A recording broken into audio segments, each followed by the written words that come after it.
What if the problem isn't your self-concept? What if the problem isn't your confidence? What if the problem isn't your lack of discipline? Maybe you've spent years trying to fix things that were never actually broken in the first place. Most of us are walking around carrying ideas and opinions about ourselves that we never consciously chose, right? Ideas that we uncritically accepted from parents, religion, culture, friends, and a few painful experiences that happened years ago, years and years and years ago. And after hearing those ideas enough times, they stop feeling like opinions and start feeling like hard facts. So many of us are holding on to beliefs as if they are objective facts and not subjective opinions, right? Like, I'm bad with money, I'm unworthy of wealth, I'm not worthy of more, rich people are greedy, success is hard, making money is hard, I don't trust myself with money, I'm bad with money. You didn't come into this world with these beliefs and decide that you're going to believe these things for the rest of your life. These beliefs, they just get absorbed, repeated, and reinforced until one day a belief stops feeling like a belief and starts feeling like your identity. Someone was recently telling me about how they sabotage their finances, and basically when they were a little child, their mother smacked them, skibbity bap bap bap, skibbity bap them for losing 10 pounds and calling them stupid and irresponsible. Today, they are an adult and they keep sabotaging their finances. They can't save, they can't manage their finances. This incident literally hypnotized them. They second guess themselves constantly. They struggle to trust themselves. They struggle to make decisions.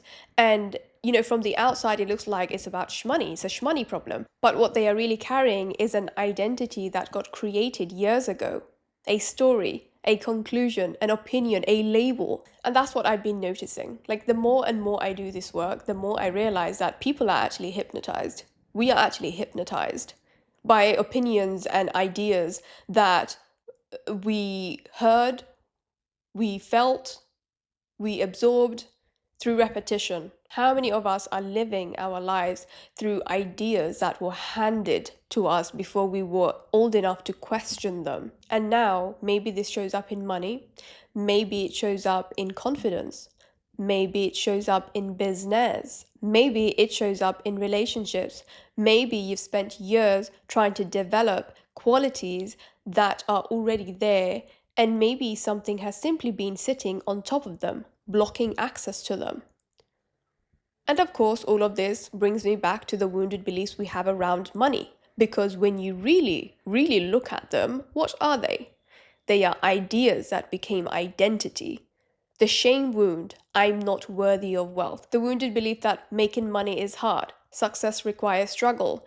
The wounded belief that I can't relax until everything is secure, I'm not safe until I have a lot of money. The wounded belief that money disappears, good things never stay.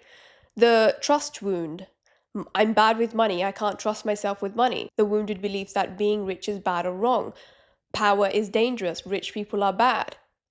And the thing is, people don't experience these as beliefs, they experience them as reality. That's why they are so difficult to spot. After years and years and years and years and years and years of repetition, they stop sounding like thoughts and start sounding like truth. And once an idea becomes identity, your nervous system starts protecting it, even if it's making you miserable, even if it's costing you money, even if it's stopping you from expressing who you are. These all act as resistance to your financial goals, to your business, to the number of clients you want, to everything that you're trying to work toward. Everything is connected. How you do money is how you do everything. Because a lot of these beliefs I speak about, they are identity based. So if they are identity based, they do not only show up around money, they show up around business, friendships, relationships, causes, many, many different areas of your life. So if you're curious about what beliefs have hypnotized you when it comes to money and success and visibility and abundance, my free money wound quiz, which is linked below, is going to show you exactly what beliefs you are carrying. Now, I want to go into inferiority and superiority because this is something that, oh my God, especially in this comparison culture that we are in today, where everyone is comparing themselves to metrics and follower counts and subscriber counts and views and sales and all this nonsense. You compare yourself to someone you decide they have something you don't. More money, more success, more confidence, more beauty, more followers, more subscribers. And then without even noticing it, you make a leap. You go from they are better at something to they are better than me. And those are not the same thing. There are countless people on this planet who are better than me at specific things. Usain Bolt can run faster than me. That doesn't make me inferior. That doesn't make me an inferior person. Novak Djokovic can play tennis better than me. That doesn't make me inferior. 𝐬𝐮𝐿 can lift more weight than me. That doesn't make me inferior. That also doesn't make them superior human beings. It makes them superior in a specific skill. Somewhere along the way, we started confusing performance with worth, ability with value, and achievement with identity. I used to do this a lot. Like, I used to unconsciously one-up people all the time, and I didn't know I was doing it, right? So, it'd be like, oh, you just got back from Poland? Oh, nice. Yeah, I just got back from St. Bart's. Yeah, I had a villa with a panoramic view of the sea. Oh, you just graduated? Yeah, your bachelor's? Yeah, I got my master's last year. Yeah, nice. Yeah, I'm so happy for you. Oh, you cook? Yeah, I know how to bake. Yeah, baking is a totally different game. I know how to cook and bake. And the cooker, yeah, I invented the cooker. So, you wouldn't even be able to cook if it weren't for me inventing the cooker. I used to do this all the time. At the time, I thought I was being confident, showing off my achievements. I don't know. In retrospect, I was terrified of feeling inferior. I've also noticed how destructive this can become in relationships, because the moment people start keeping score about who's smarter, more successful, more accomplished, more right, or more self-aware, or taller, love starts getting squeezed out of the fucking room. You can't really connect with somebody when you're so busy measuring yourself against them. Superiority and inferiority are different sides of the same fucking coin. One says I'm less than, the other says I need to prove I'm more than. Both are trapped in the same fucking game. That's why a lot of self-improvement can become exhausting, because sometimes people aren't trying to grow. They are trying to outrun a feeling. They are trying to outrun the feeling that they are not enough, that something is wrong with them, that they are behind, and the harder they run, the more exhausted they become. The whole healing stuff, the healing journey, healing, journaling, a lot of that stuff is so performative on social media. So many people are talking about healing this and healing that, and they're meditating, they're putting it up online, and it's very performative, because a lot of people, they say they are healing and they go into these retreats and they're learning all these concepts and stuff. But I've noticed some of these people, when when they are seen, when they are in a triggering situation, they are going back to old wiring. Not only have I seen it in other people, I've also seen it in myself. This is called fake healing. I've done a lot of fake healing.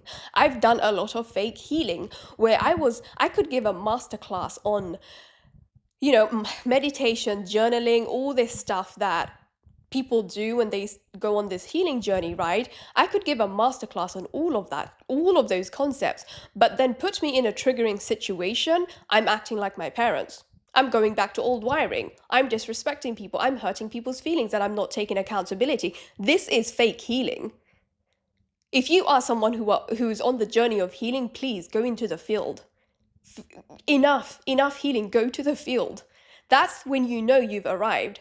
When you've arrived, when you put yourself in a triggering situation and you don't go back to the old wiring, when you can actually integrate those concepts you have learned into the depths of your body, that's when you've arrived, not just understood these concepts on a cognitive level. That's the entry point. That's where they come in, right? But if they just come in there and they stay there and you haven't integrated them into the depths of your body, that's not healing. That's not healing. That's just understanding things conceptually, cognitively. Things make cognitive sense to you. But like I said, when things get disorderly, when things get very hairy, and you can't actually apply the new knowledge, all the healing work, all that meditation, all that journaling, you can't actually apply that, embody that, then you're not healing. I don't know what you're doing. Like I said, I did a lot of fake healing, so I know how this goes. If you are on this healing journey, please go out into the field, okay? Enough with the healing work, enough journaling. Go to the field. Go and see how you behave in triggering situations. There's a lot of forced healing going on. There's, a lot of it is forced. A lot of it is like aggressively being promoted and aggressively being shoved in our faces. And this is why this matters, because so much self-development is built around becoming somebody new, a new identity, a better identity, a more successful identity, radically reinventing yourself, a more attractive identity. But as I evolve more and mature more, the less interested I become in that conversation, because healing has started to feel less like becoming somebody new and more like remembering who you were before all the conditioning got layered on top of it, before the comparison, before the shame, before the fear, before all the stories. Maybe the highest version of you isn't sitting somewhere in the future waiting to be created. Maybe the version of you underneath all the nonsense you've spent years believing about yourself. That's why the self-concept that I've added in my packages, and even the self-concept meditation I have on YouTube, is built around reconciliation. It's about recognizing the person you already are, the person that's become covered up by all the nonsense. I'll link it below. Another thing that's become really obvious to me is that force rarely works. Most of us try to change ourselves through pressure, intensity, more discipline, more effort, more self-criticism, more obsession, and more fixing, even shame. But most of these beliefs weren't created through force and effort. Nobody sat you down and logically convinced you of them. Nobody held a gun to your head and said, repeat, rich people are bad, making money is hard, money disappears, repeat that, constantly loop that, constantly loop that.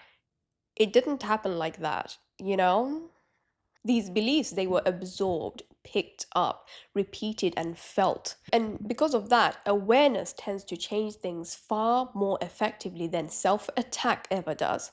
When you start seeing a belief clearly, it begins to lose its grip on you.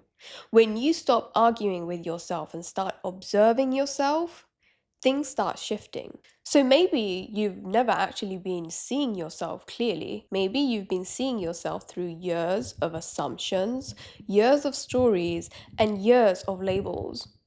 Who would you be without comparison? Who would you be without shame? Who would you be without fear? Who would you be without those old stories? You are not inferior, you are not superior, you are simply you. And maybe the goal was never to become somebody new.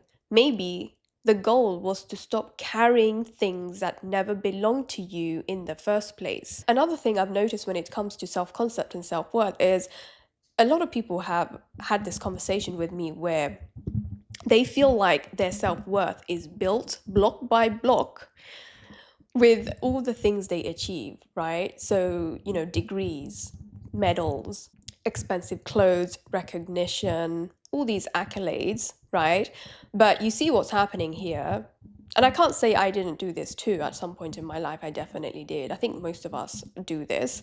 We externalize our worth, right? So, we totally forget that worth is intrinsic, but we externalize it.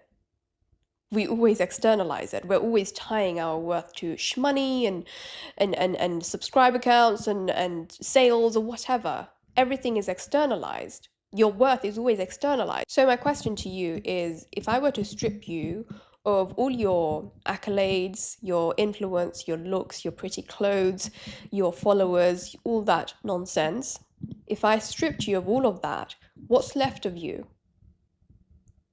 What's actually left of you? What would still make you worthy? Let me know in the comments. I really struggled to answer this question a few years back, a year or so back, when I was doing some shadow work. I couldn't really come up with an answer. Thank you so much for watching, sending you love, and I will see you in a jiffy.